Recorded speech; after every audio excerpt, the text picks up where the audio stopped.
Bonsoir à vous, bienvenue dans Questions directes sur ATV Guadeloupe. Notre invité ce soir, Charlie Vincent, président du comité de pêche de Guadeloupe. Bonsoir. Bonsoir.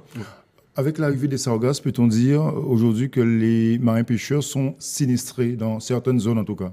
Oui, très impacté, comme Ouais. à chaque fois qu'on a les sargasses. Donc aujourd'hui, c'est encore une problématique pour la pêche. Ouais, très clairement. Dans les zones marie-galantes, C'est toujours toujours les mêmes zones. Ouais. toujours les mêmes zones impactées, Mm. on le sait bien, et pour autant, jusqu'à aujourd'hui, aucune résolution n'a été prise pour l'ensemble de cette gestion problématique sargasse. Ouais. Alors concrètement, vous, par rapport aux élus qui sont impactés également, vous dites quoi? Vous dites il faut vraiment déclarer l'état de catastrophe naturelle, c'est ça? Ou, En tout cas, il faut trouver, Ouais. soit on adopte cette solution, soit on met enfin les moyens pour que les sargasses, on puisse déjà en amont les arrêter, enfin, en Ouais. tout cas les dévier, faire en sorte qu'on protège les zones qu'on utilise le plus souvent. Alors justement, vous qui êtes voilà, vous êtes souvent Impacté. impacté, la solution, c'est comment aller vraiment au large, essayer de Non. dévier, Pas c'est forcément quoi? très au large, il Ouais. suffit de mettre les petits détournements en face des ports ou des zones à protéger, des plages ou touristiques ou autres. On a des solutions rapides pour les Ouais. sargasses, pour ne pas en avoir dans le port, pour nous empêcher de sortir. Mais pourtant, on a vu, à Capestre de Marie-Galante, il y a eu aussi des barrages et tout ça. Oui, ça a fonctionné. Ouais. C'était juste l'entretien qui Mhm. n'était pas forcément fait ou n'était pas assez suivi, mais ça a fonctionné. Donc je pense que ça peut vraiment fonctionner. Après, on a aussi la problématique des sargasses au large quand on pêche. Ça peut Ouais. vraiment nous empêcher, notamment sur les métiers des pélagiques. Bon, après, la vraie raison, c'est qu'on ne pourra jamais vraiment arrêter les sargasses. Mhm. Donc aujourd'hui, mettons en place des choses pratiques, notamment entrer, sortir du port. Ce sont des choses qui sont à Ouais. notre portée. Ouais, c'est la faute à pas de chance, parce qu'avec les sargasses, avec le chlordécone, le marin pêcheur, décidément, c'est sale temps pour les marins pêcheurs aujourd'hui. Oui, c'est Ouais. difficile, d'autant plus que les aides d'État d'urgence ne sont toujours pas arrivées non plus. Donc c'est une année vraiment difficile pour relancer l'activité. Ouais.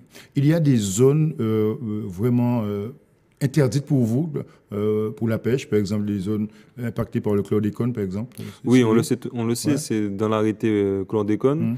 Le croissant bananier, à partir de 500 mètres au large et à 100 mètres de profondeur, Oui. c'est interdit sur la pêche totalement. Et vous nous garantissez aujourd'hui que c'est respecté par les marins pêcheurs? On est obligé de le faire, on a des Ouais. contrôles réguliers de la part des agents de l'État pour vérifier que ça fait qu'on respecte la loi. Oui. Ouais.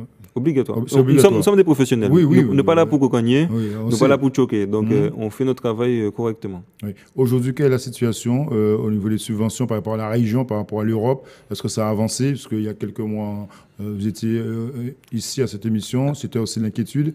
Est-ce que ça s'est dissipé quelque peu?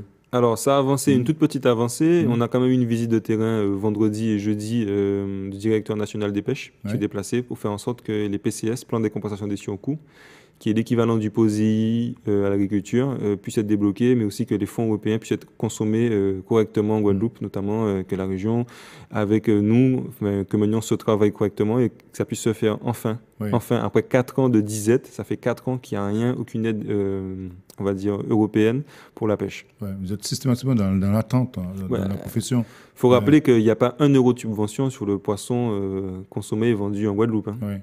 Et contrairement à l'agriculture, où il y a forcément des compensations, POSEI, etc. Oui.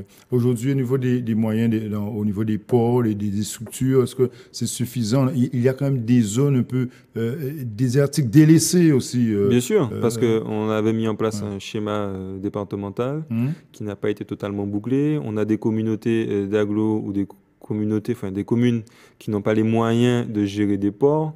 Donc c'est une vraie difficulté. Aujourd'hui, on est dans la concertation avec le conseil départemental pour qu'enfin nous puissions avoir tout ce qu'il nous faut pour fonctionner à la pêche. Déjà le basique, du carburant et de la glace. Mhm. Et avoir un port qui protège les navires des intempéries en fait. Donc rien que ça nous permettrait de faire une grande avancée. Quelles sont ces zones? C'est le Nord Grande Terre. Souvent, il y a très peu de pêcheurs dans ces zones. Non, c'est un peu partout sur la Guadeloupe. Et donc, Ouais. on ne va pas tous les énumérer parce que ça prend un petit peu de temps, Ouais. mais ça concerne l'ensemble de la Guadeloupe. L'ensemble de la Guadeloupe. Aujourd'hui, vous l'avez souvent rappelé, ce rapport avec les politiques, ça c'est plus ou moins... Alors aujourd'hui, on est dans le travail, oui, on est dans le conventionnement. Ouais. Parce qu'à un moment donné, c'était oui, très c'était conflictuel, très tendu. Et je pense que tout le monde aujourd'hui a compris que l'économie bleue était celle dans laquelle il fallait s'engouffrer et qu'il fallait travailler. Donc aujourd'hui, on pense qu'on a été entendu, mais il n'est jamais trop tard pour remettre une autre couche. Vous avez le sentiment vraiment qu'il y a une vraie politique autour de l'économie bleue aujourd'hui en Guadeloupe qui concerne les gros, mais aussi les petits? Oui. Nous, on se charge de porter celle des petits pêcheurs que nous sommes pour la faire entendre. On espère que, enfin, on sait qu'il y a des projets, de gros projets qui se montent. Quand on parle d'économie bleue, on nous fixe souvent le gros projet de la région autour du Memorial Act, avec des bateaux de croisière. Voilà, un gros projet. Mais après, quand on sort un peu de cette zone... Alors... on a un bon accompagnement avec nos collectivités quand même à ce stade. On a un bon dialogue. On espère que ça va continuer et qu'on n'aura pas d'entourloupe de qui que ce soit. Mais pour l'instant, c'est bien parti. Ouais. Charlie Vincent, avant votre arrivée à la tête du comité, c'était un peu la guerre. Oui, avouez-le. Oui, il y a beaucoup de guerre. Oui. Vous avez pu assainir tout ça. Je dirais que le plus difficile est passé. Je sais pas, je peux pas dire que le plus difficile est passé. Je peux dire tout simplement qu'aujourd'hui, on se concerte, on prend des décisions communes, on dialogue, et le dialogue est instauré au comité des pêches. Et on espère que ça va. On fait tout pour que ça dure, et parce qu'en fait, on est tous dans le même bateau. Ouais. Il faut que la pêche vive et continue, en fait, elle soit pérenne. On n'a pas de solution. C'est dû à quoi? C'est cette nouvelle génération de pêcheurs? Oui, il faut le dire. S'il y a une nouvelle problématique, enfin, un nouvel élément qui est rentré dans la balance, c'est qu'en fait, il y a une nouvelle génération qui s'implique, accompagnée de celle qui était là. Bien sûr, on n'a mis personne dehors, bien au contraire, on travaille tous ensemble. Mais cette nouvelle génération a pris ses problèmes à bras-le-corps. Pour vous, maintenant, c'est quoi l'objectif? Est-ce que vous avez des dossiers à mener à bout bien sûr. C'est déjà la formation, la base. S'assurer que tous les pêcheurs soient formés correctement. Ensuite, faire en sorte qu'on ait un suivi comptable et qu'on gagne quand même des sous quand on pratique la pêche, et qu'on puisse quand même avoir un avenir et faire en sorte que d'autres pêcheurs s'intéressent que des jeunes s'intéressent à cette filière. Il faut quand même rappeler que l'âge moyen du patron pêcheur est de 48 ans, très très tard, sachant que la retraite est majoritairement prise à 55 ans. Donc aujourd'hui, on fait de cette filière un vrai développement d'avenir.